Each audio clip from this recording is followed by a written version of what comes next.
Olá pessoal, vou apresentar o trabalho Obtenção de imina a partir de álcool benzílico e anilina usando o reator de fluxo contínuo. O trabalho foi feito por mim, Rafael, e pelo professor Dr. Marcelo. As iminas são intermediários muito importantes.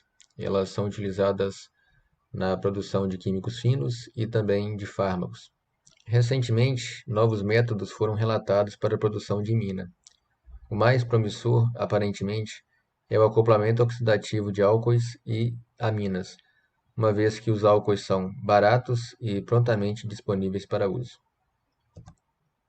A figura 1 representa o mecanismo de reação de formação da imina a partir de anilina e álcool benzílico. O primeiro passo consiste na desidrogenação oxidativa do álcool benzílico a aldeído, na presença de oxigênio. Esta é a etapa limitante da reação. Em seguida, o álcool benzílico reage com a anilina, formando a imina. O catalisador escolhido foi o óxido de sério, uma vez que ele é relatado em diversos trabalhos como sendo eficaz para a síntese de imina. Tamura e Tomichige, 2015, mostraram que o óxido de sério é o catalisador heterogêneo mais eficaz para a síntese de imina em reator batelada. Visando a escala industrial, trabalhar com um reator de fluxo contínuo seria mais interessante, uma vez que o reator batelada possui produtividade menor. A vantagem do processamento contínuo: maior eficiência no controle de parâmetros de reação, menor número de etapas para o escalonamento e maior eficiência energética. A partir dessas informações, foram traçados os objetivos. Então, o objetivo é obtenção de imina a partir de álcool benzílico e anilina sobre catalisador de óxido de sério, usando um reator de fluxo contínuo. E então fazer a avaliação da conversão, e de algumas condições operacionais como temperatura e massa de catalisador. Sobre os materiais e métodos. A figura 2 representa o sistema reacional que foi montado.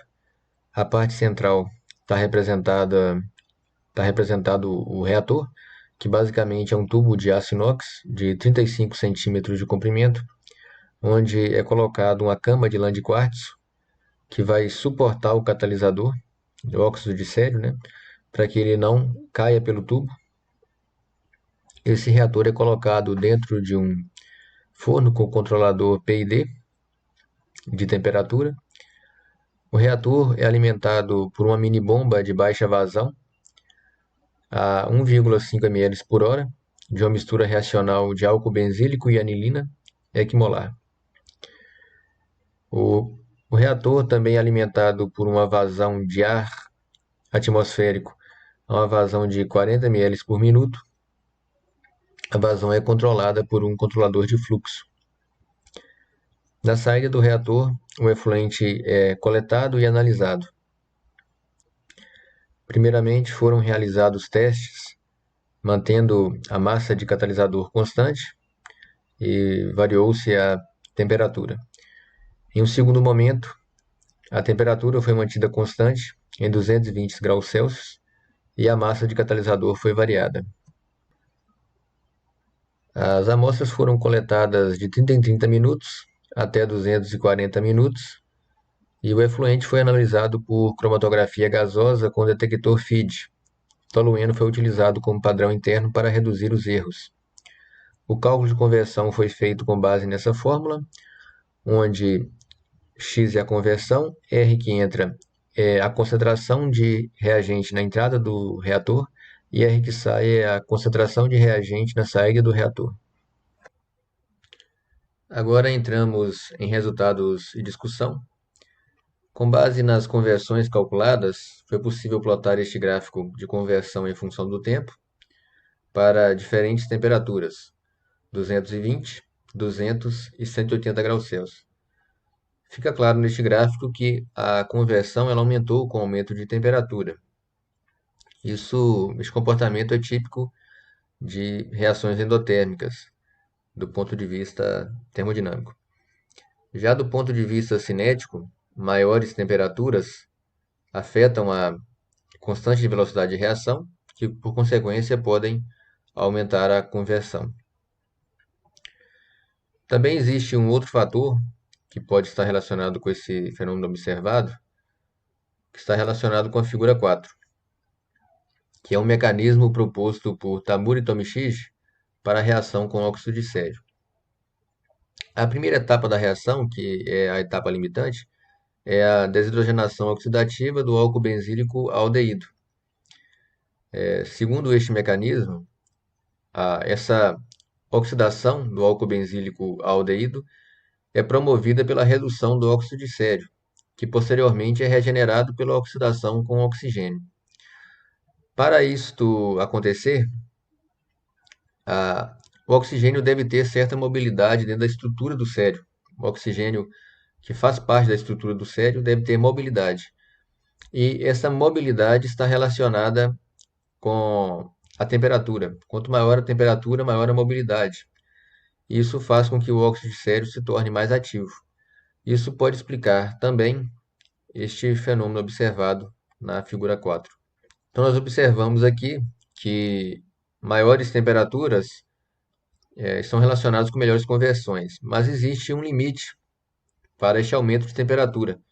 A partir dos 220 graus Celsius, começam a acontecer reações de craqueamento dos reagentes. Então, existe esse limite que não pode ser ultrapassado. Também foi plotado o gráfico de conversão em função do tempo para as diferentes massas de catalisador a 220 graus Celsius. Então, é possível perceber que quanto maior a massa de catalisador, maior é a conversão. Por exemplo, né, na curva de conversão em cinza, indica 150 miligramas de catalisador. No início da reação, a conversão bateu em 41%. Este aumento de conversão ele já era esperado, uma vez que massas maiores contêm maiores quantidades de sítios ativos, né? Porém, era esperado que o aumento de conversão fosse proporcional ao aumento de massa. Isso não aconteceu. Isso pode ser explicado pela desativação, uma vez que o catalisador desativa com o passar do tempo, como vocês podem observar em todas as curvas. E também um outro fator é que caminhos preferenciais podem se formar entre um teste e outro dentro do leito do catalisador, modificando assim as conversões. A figura 5 ela representa um cromatograma obtido em uma das análises e este eixo é o sinal do cromatógrafo, né, que neste caso é corrente, e esse outro eixo é o tempo. Os produtos são separados por volatilidade. Aqui nós temos o pico do tolueno, que foi utilizado como padrão interno, a anilina e o álcool benzílico, que são os reagentes, e também a imina, que é o produto formado.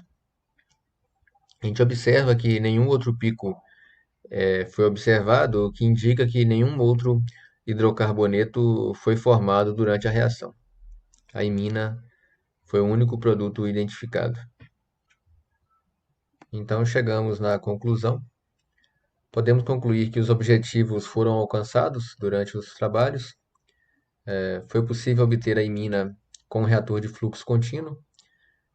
Nós observamos que a conversão de álcool benzílico aumentou com o aumento da temperatura e massa de óxido de sésio.